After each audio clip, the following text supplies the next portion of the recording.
The lawyer's office smelled faintly of polished wood and paper, a scent that always made Samantha Blake uneasy. She smoothed the silk blouse she'd chosen. The one she knew made her look composed, capable, like she had it all together. Outside the window, the city's skyline glimmered under the morning sun, and yet she felt exposed, small. Her phone buzzed, a reminder of her own heartbeat in this quiet tension. She glanced at the envelope on the mahogany desk, the wax seal still unbroken. It wasn't the first time she had faced disappointment in her life, but something about this felt final. Her hands tightened around the edges as the lawyer cleared his throat. "Samantha, I'm afraid the will leaves nothing to you. Your late husband's estate, everything, goes to your brother-in-law." Her chest constricted. Nothing? Absolutely nothing? She had spent years building a life, supporting a marriage she thought was mutual and now erased. She felt the irony sting, bitter and sharp. Her golden-haired, flawless brother, the one everyone always compared her to growing up, had inherited it all. A laugh, nervous and hollow, escaped her lips. She felt pride and anger simmering in tandem. But beneath it all, a tiny ember of determination sparked. This was not the end. Samantha leaned back in her chair and let the memory wash over her, unbidden but vivid. She was 25, bright-eyed, still believing that love and family were guarantees. She remembered the night she had confronted her husband, Jacob, about their finances. "Sam, you don't understand," he had said, running a hand through his dark hair. "We have obligations." But she had seen through it. She'd seen the hidden bank statements, the unspoken promises he had broken. Her voice had trembled, anger and hurt colliding. "Obligations? Jacob, I've been your partner, your equal." And yet, she swallowed hard, the lump in her throat nearly choking her. "You've kept me in the dark this entire time." Her hands shook as she gripped the edge of the kitchen counter. The soft glow of the pendant light above her caught the tears she refused to let fall. She had always been the responsible one, the careful one, the one everyone leaned on. Yet here she was, blindsided, dismissed, invisible in her own life. Her brother, Michael, had always been the golden child, charismatic, favored, effortlessly perfect. Their parents had fawned over him, while she struggled to carve her own place. It wasn't that they didn't love her, it was that she had never been enough in their eyes. It was her grandmother, though, who had given her the words that night that would change everything. Sitting on the edge of her bed, fingers brushing over Samantha's, she whispered, "Never let anyone decide your worth. Build your life on your terms. One day, you'll look back and realize the strength you never knew you had." That simple advice had been a seed. Samantha remembered clutching a small, gold locket her grandmother had given her, a reminder of resilience, of untapped power. And that night, with a quiet, fierce resolve, she made a decision. She would not collapse under betrayal. She would not rely on Jacob, on her family, or anyone who undervalued her.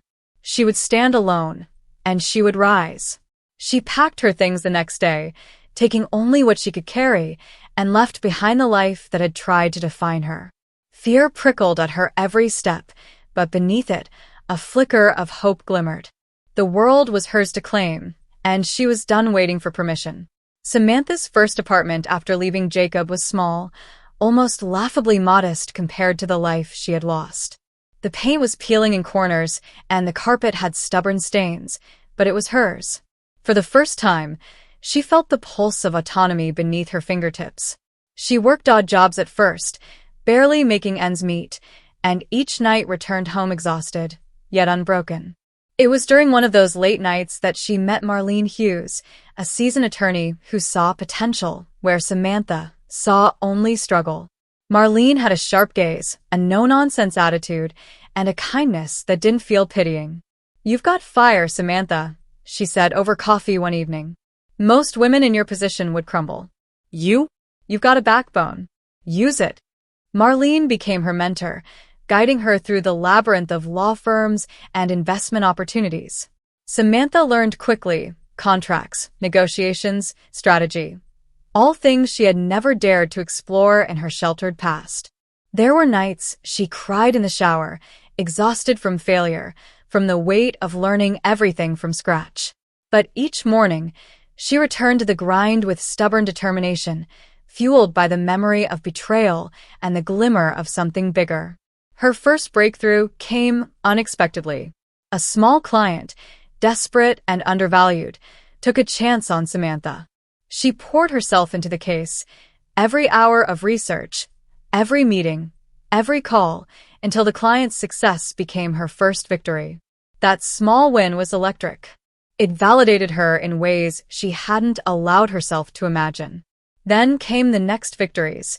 The first profitable settlement, her first solo contract, her first salary that made her feel wealthy without extravagance. Slowly, Samantha began investing in herself, in properties, in her business ventures. Her confidence grew alongside her balance sheets. She was becoming a woman of influence, of power, but no one in her family knew. Her social media told a modest story. Pictures of coffee cups, sunsets, a smiling face, but never the wealth she quietly accumulated. Through it all, she kept her grandmother's locket close.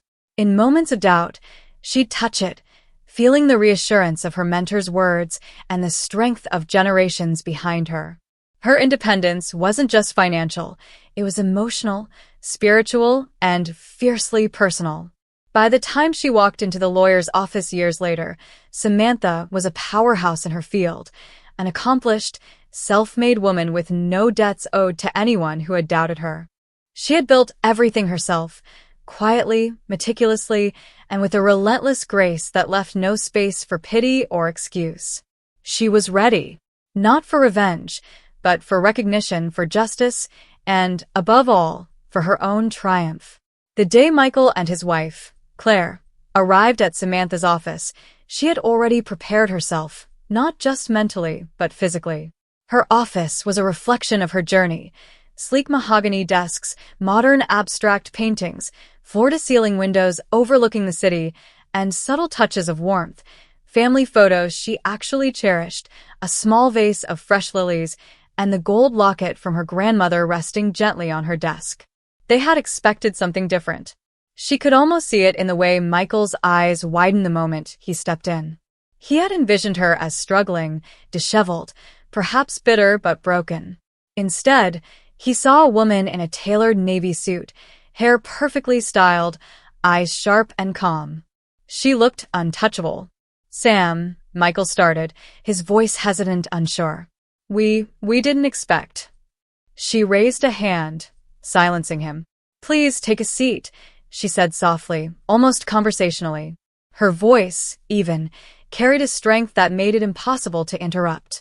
Claire's eyes flicked around the room, taking in the custom bookshelves lined with legal volumes, the awards and certificates Samantha had quietly earned, the large screen on the wall displaying charts of her thriving investments. Samantha let them absorb it all, the subtle power in the room, the life she had built, the independence they never imagined she could achieve. She leaned back, fingers brushing the locket, and said slowly, deliberately, "Jacob left me nothing. Absolutely nothing. I'll admit, it stung at first. But while I was grieving, I also built. Everything you see here is mine, not gifted, not inherited, not handed to me by anyone who claimed to love me. I made it myself." Michael's mouth opened, then closed. Claire's hand went to her throat, silent shock painted across her face. They both seemed frozen in disbelief. "I assume you came here thinking this would hurt me," Samantha continued, her voice calm but firm. "Maybe you expected regret, maybe tears, maybe a woman begging for scraps of sympathy. But that woman doesn't exist anymore. I am not the girl who left her dreams in someone else's hands. I am the woman who owns her life, fully, completely, and without apology." She watched as the reality sank in. Michael's usual arrogance was replaced by guilt, Claire's composed demeanor by awkward astonishment. She let the silence linger, giving the truth space to settle. "And before you ask," Samantha added, a touch of irony in her smile, "my brother, the golden child you always praised, has inherited everything Jacob left behind." But that inheritance has nothing to do with me, because I've created my own wealth, my own influence, my own life. I don't need to compare, I don't need to compete. I simply need to exist and thrive. Samantha stood then, walking toward the window, letting the sunlight catch the subtle gold in her hair, a symbol of the life she had forged. She turned to face them fully, voice softening, but strength undimmed. I built this world. Not for you, not for him, but for me. And if you've come to see me as powerless, well, I hope this is a lesson you'll never forget. Michael's face was pale. He opened his mouth, probably to apologize, but the words seemed inadequate. Claire simply nodded, eyes wide, realizing that the sister they'd underestimated had become the force they could no longer ignore. In that moment, Samantha felt an unexpected rush, not triumph in vengeance, but triumph in truth.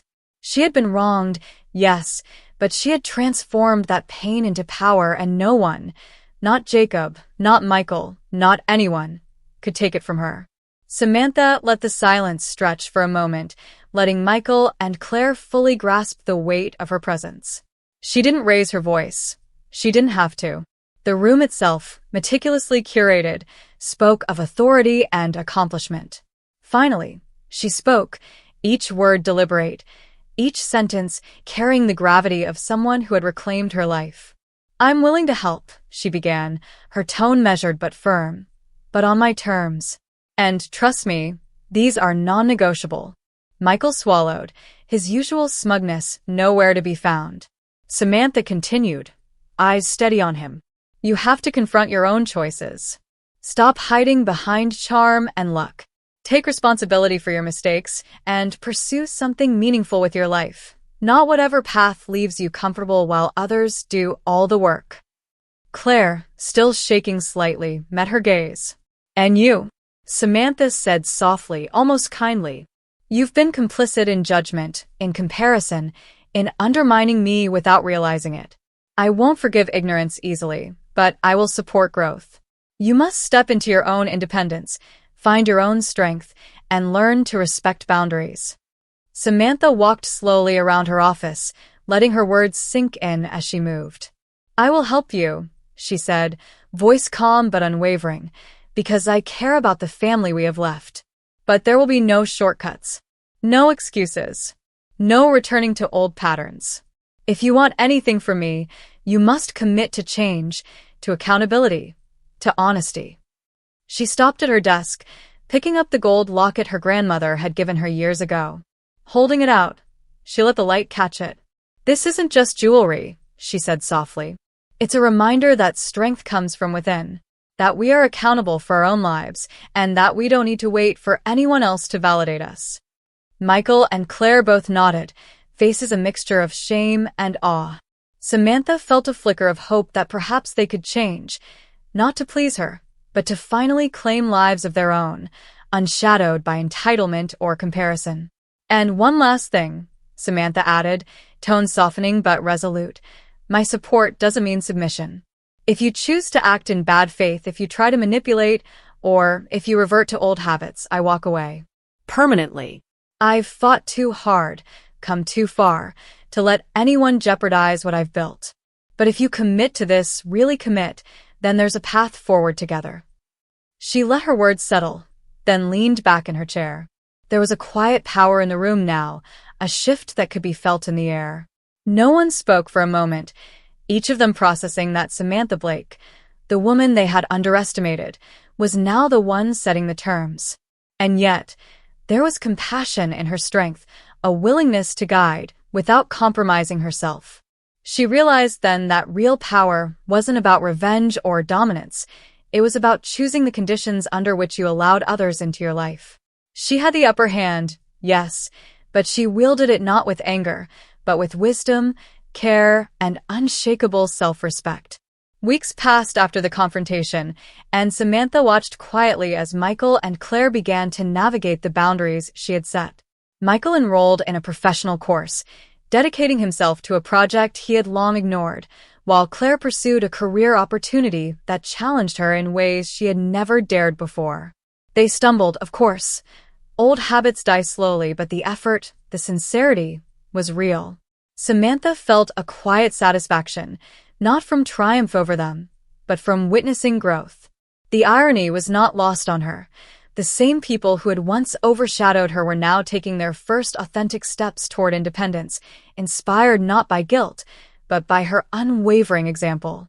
Sitting at her desk one morning, sunlight spilling over the gold locket, Samantha reflected on the long journey that had brought her here. She remembered the tight throat, the trembling hands, the fear of leaving everything familiar behind. She remembered the sleepless nights, the tears shed over mistakes, the loneliness of building a life from scratch. And yet, she also remembered her first victory, the client who trusted her, the first investment that paid off, the first time she realized she could thrive on her own terms. Her grandmother's words echoed softly in her mind. Never let anyone decide your worth. Build your life on your terms. Samantha smiled, tracing the locket with her fingers. Every challenge, every betrayal, every moment of doubt had led her here, to a life of autonomy, purpose, and quiet power. She had learned that true strength wasn't about holding grudges or exacting revenge. It was about reclaiming your narrative, honoring your worth, and choosing when and how to share your life with others. She had done that. As she looked out the office window, city lights twinkling like a constellation of possibilities, Samantha felt a serene confidence settle over her. She had built something indestructible, not just wealth, but a self-respect that no one could take away. And in that moment, she whispered to herself, softly but firmly, the mantra that had carried her through every struggle. I am enough. I am strong. And my life is mine, always. With that, she turned back to her work, the locket resting against her chest, a symbol of resilience, courage, and the woman she had become. No regrets. No limitations. Just strength, grace, and the freedom to write her own story.